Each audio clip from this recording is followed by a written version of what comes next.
इतिहास गवाह है कि महानता महलों की चकाचौंध में नहीं, बल्कि अक्सर अभावों की राख में जन्म लेती है। जब हस्तिनापुर के महाराज शांतनु जंगल में शिकार कर रहे थे, तब उन्हें दो नन्हे शिशु मिले, अकेले, असहाय और घास के तीखे तिनकों के बीच पड़े हुए। किसे पता था कि घास की उन कोपलों के बीच रोने वाला वह बालक एक दिन कुरुवंश का भाग्य विधाता बनेगा और भीष्म पितामह से लेकर अर्जुन तक को नीति का पाठ पढ़ाएगा। चलिए महाभारत के उस अनसुने अध्याय को खोलते हैं जिसे कृपाचार्य का जन्म कहा जाता है।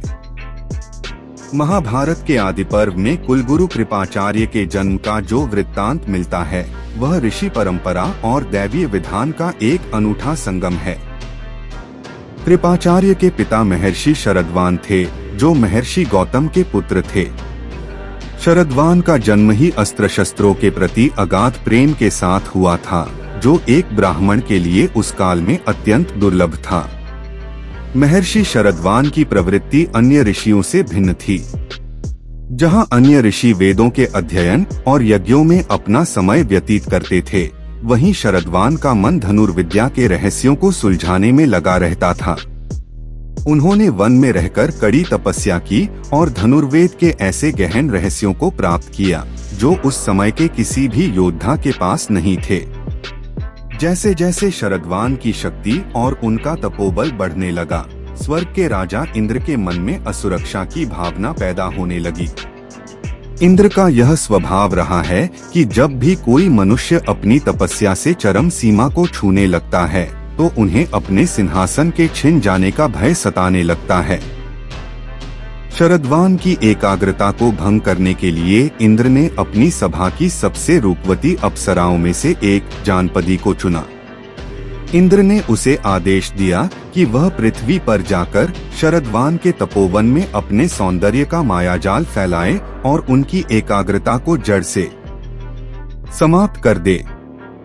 जानपदी ने इंद्र की आज्ञा का पालन किया और वह उस शांत वन में पहुंची जहां शरद्वान अपनी साधना में लीन थे। वन का वातावरण उस समय अत्यंत शांत था, केवल पक्षियों का कलरव और वायु की सरसराहट ही सुनाई दे रही थी। जानपदी ने वहां पहुंचकर नृत्य और मधुर गायन प्रारंभ किया। जब शरद्वान ने अचानक अपनी आंखें खोली, तो उनके सामने साक्षात सौंदर्य की प्रतिमूर्ति खड़ी थी। जानपदी का रूप इतना सम्मोहक था कि एक पल के लिए महर्षि का मन डोल गया। वह अप्सरा अपनी मनमोहक अदाओं से महर्षि के संयम की परीक्षा ले रही थी। यद्यपि शरद्वान एक महान तपस्वी थे और उन्होंने अपनी इंद्रियों पर विजय प्राप्त कर ली थी, किंतु उस क्षण का प्रभाव इतना तीव्र था कि उनके भीतर कामविकार जागृत हो गया। इस मानसिक विक्षेप के कारण उनका वीर्य स्खलित हो गया, जिसका उन्हें भान भी न रहा। महर्षि शरद्वान को तुरंत अपनी भूल का एहसास हुआ। उन्हें अपनी तपस्या के खंडित होने का भारी दुख हुआ। वे ग्लानि और क्रोध से भर उठे। उन्होंने उस अप्सरा को वहां से चले जाने का संकेत दिया और स्वयं को धिक्कारते हुए अपने धनुष बाण वहीं छोड़कर गहरे जंगल की ओर चले गए। जिस स्थान पर महर्षि का वीर्य गिरा था, वहां शर यानी सरकंडों का एक बड़ा ढेर था। वह वीर्य कोई साधारण तत्व नहीं था, बल्कि एक ब्रह्मज्ञानी और महान धनुर्धर के तेज का अंश था। प्रकृति के प्रभाव से वह वीर्य दो भागों में विभक्त हो गया। उन शरकंडों के भीतर एक चमत्कार घटित हुआ। उस तेज से दो शिशुओं की उत्पत्ति हुई। एक शिशु बालक था और दूसरा शिशु बालिका। दोनों ही देखने में अत्यंत तेजस्वी और सुंदर थे। वे दोनों घास के उन तीखे तिनकों के बीच सुरक्षित पड़े रहे। वे बालक और बालिका भूख प्यास से व्याकुल होकर जोर जोर से रोने लगे। उनकी रोने की आवाज उस निर्जन वन में गूंजने लगी। आश्चर्य की बात यह थी कि उस हिंसक पशुओं से भरे वन में भी कोई जीव उन शिशुओं को हानि पहुंचाने नहीं आया। उसी समय हस्तिनापुर के महाराज शांतनु उस वन में शिकार खेलने आए हुए थे। महाराज अपने सैनिकों से थोड़ा अलग होकर वन के सौंदर्य को निहार रहे थे। तभी उनके कानों में छोटे बच्चों के रोने की ध्वनि पड़ी। राजा आश्चर्यचकित रह गए कि इस बीहड़ वन में बालक कहाँ से आए। राजा शांतनु ध्वनि की दिशा में बढ़े और उस स्थान पर पहुँचे जहाँ शरकंडों का ढेर था।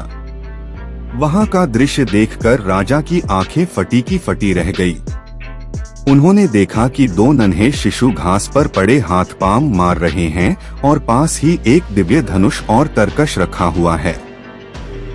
राजा शांतनु एक अत्यंत दयालु और न्यायप्रिय शासक थे। उन शिशुओं की असहाय अवस्था देखकर उनका हृदय पसीज गया। उन्होंने इधर उधर देखा कि शायद इनके माता पिता आसपास हों, किंतु वहां कोई नहीं था। राजा समझ गए कि ये किसी महान ऋषि की संतानें हैं जिन्हें प्रारब्ध ने यहाँ छोड़ा है। राजा ने उन दोनों शिशुओं को अपने हाथों में उठा लिया। जैसे ही उन्होंने बच्चों को स्पर्श किया, उनके मन में एक असीम शांति और ममता का संचार हुआ।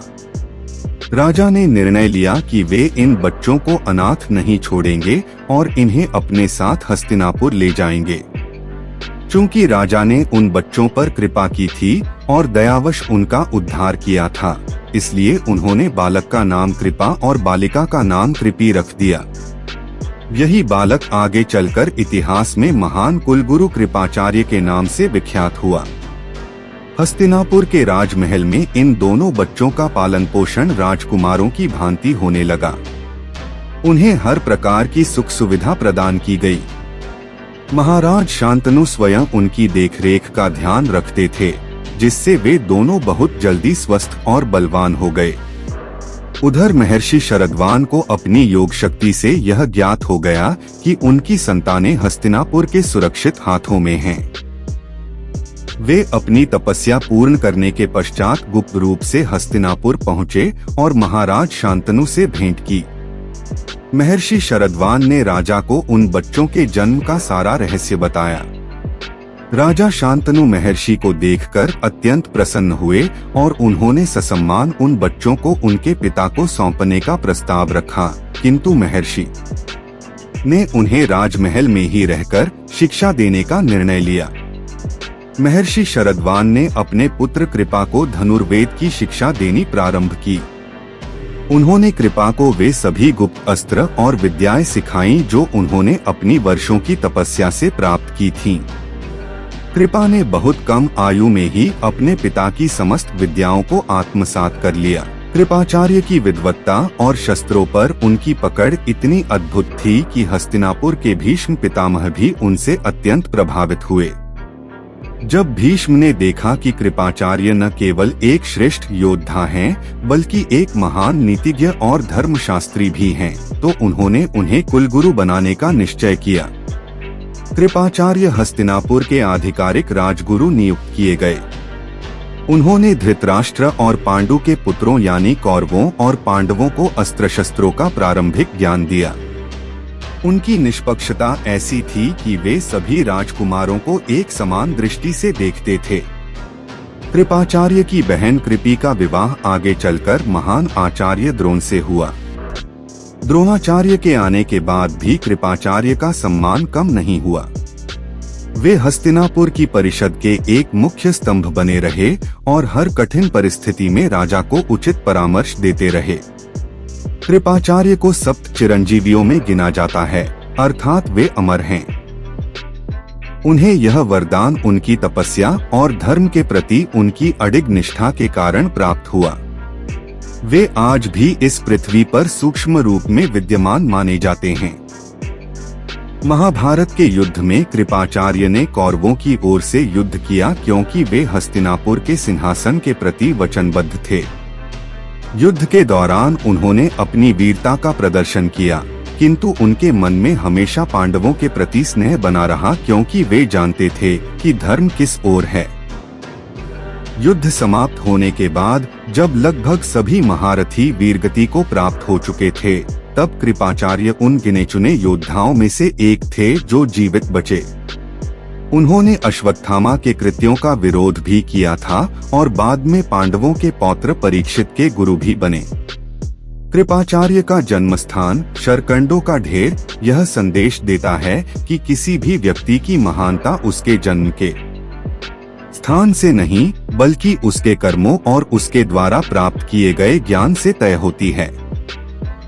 एक लावारिस शिशु से राजगुरु बनने तक का उनका सफर प्रेरणादायक है। उनके जीवन का यह विस्तार हमें यह भी सिखाता है कि नीति मनुष्य को कहां से कहां ले जा सकती है। यदि राजा शांतनु उस दिन उस वन में न जाते तो शायद भारतीय इतिहास को इतना महान आचार्य न मिलता। कृपाचार्य की कथा में सरकंडों का महत्व इसलिए भी है क्योंकि वे शर बाण बनाने के काम आते हैं और कृपाचार्य स्वयं बाणों की विद्या के स्वामी बने। यह एक अद्भुत संयोग है जो उनके नाम और उनके जीवन के उद्देश्य को सार्थक करता है। अंततः कृपाचार्य की यह गाथा भारतीय संस्कृति में गुरु के महत्व और तपस्या की शक्ति का प्रतीक है। उनके जन्म की यह अलौकिक घटना आज भी महाभारत के पाठकों को आश्चर्यचकित करती है और श्रद्धा से भर देती है। कृपाचार्य की गाथा हमें एक बहुत बड़ा सत्य सिखाकर जाती है कि आपकी पहचान इस बात से नहीं होती कि आप कहाँ पैदा हुए, बल्कि इस बात से होती है कि आपने खुद को क्या बनाया। एक शरकंडे के ढेर से निकलकर राजगुरु के पद तक पहुंचना यह सिद्ध करता है कि प्रतिभा किसी महल की मोहताज नहीं होती। तो क्या आप अपनी नीति बदलने के लिए तैयार हैं या अब भी अपने हालातों को दोष दे रहे हैं? अपनी राय नीचे कमेंट बॉक्स में जरूर साझा करें। ऐसी ही और भी पौराणिक और अनसुनी कथाओं के लिए हमारे चैनल को सब्सक्राइब करें और बेल आइकन दबाना न भूलें। मिलते हैं अगली वीडियो में, तब तक के लिए जय श्री राधा कृष्ण राधा राधा।